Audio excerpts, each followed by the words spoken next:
বাবা মানে সুন্দর, সেটা আমার হোক বা অন্য কারো। এই বাবারা কেন অবহেলিত, বাবারা কেন বৃদ্ধাশ্রমে? একটা বার কি ভাবছেন? যখন আমরা ছোট ছিলাম, মানে একটা ছেলে যখন ছোট থাকে, যখন একবার হোঁচট খেয়ে পড়ে যায়, তখন বলে বাবা হাতে ব্যথা পেয়েছে খুব। তখন বাবা কি করে জানেন? তখন বাবা সেই কাজ কাম ফেলে দৌড়ে এসে ছেলের কাছে আসে এবং তার যত্ন নেয়, ডাক্তারের কাছে নেয়। মানে সবকিছু তার ছেলের জন্যই করে। যখন বাড়ি আসে, বাড়ি এসে যখন বড় মাছের টুকরোটা ছেলেকে ডেকে এনে খাওয়ায়, এটা বাবা তুমি খাও, তোমার অনেক শক্তি হবে। আর সেই ছেলেটা বড় হলে কি করে? সেই বাবার কপালে দুই মুঠো ভাত জোটে না। কি আশেপাশে অভাব নাই, আপনি দেখেন তাকায়, সেই বাবাদের মূল্য দেয় না। ছোটবেলায় মনে পড়ে, আপনি যখন মার্কেটে যান, বাবাকে বলেন বাবা জুতা লাগবে, তখন কি করে বাবা? সে আপনার জন্যই, সেই সুন্দর জুতোটা আপনার জন্যই কষ্ট করে আনে। আর আপনি এখন কি করেন?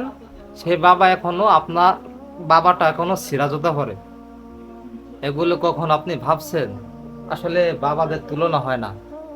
বাবারা শরীর অসুস্থ থাকলেও ফ্যামিলির তাগিদে তারা ক্ষেতের কাজ করতে দ্বিধাবোধ করে না। এই ঘাম ঝরায়, মনে করেন কত কষ্ট করে, অসুস্থ শরীর অবস্থায় তারা কাজ করে, তারপরেও ফ্যামিলি ভালো রাখতে গিয়ে নিজেকে খুব কষ্ট দেয়। আসলে দেখলে খুব কান্না লাগে, ঠিক আছে?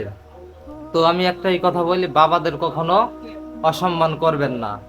তারা বাঁচবে আর কয়দিন, তাদের সাথে ভালো ব্যবহার করবেন, তাদের সম্মান দেবেন। আসলে দুঃখ লাগে, আশেপাশে খুব দেখতে পাই বাবাদের সাথে খুব খারাপ আচরণ করে। বাবাদের যে ছেলেকে ছোটবেলায় কত সুন্দর পোশাক কিনে দেয়, আজ বাবারে সুন্দর একটা জামাও কেউ কিনে দেয় না। তিন চারটা ছেলে, তারপরেও তাদের যত্ন নেয় না, খারাপ লাগে,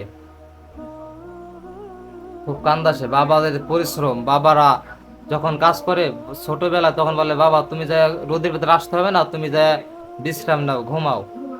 সেই বাবারা সেই যে রোদ, সেই রোদের ভিতরে কাজ করে, এটা কখন একবার ভেবে দেখছেন? বাবারা কতটা কষ্ট করে আমাদের জন্য, এই বাড়ি ঘরে গাড়ি করে জায়গা রাখে। সেই বাবারা মারা লাস্টে কি করেন আপনারা? একটা বিয়ে করেন, বউর কথা শুনেন, তারপরে তাদের মতো চলেন, আর লাস্টে অবহেলিত থাকে বাবা মা। এটা কেন হবে? এটা কেমন সমাজ বলেন?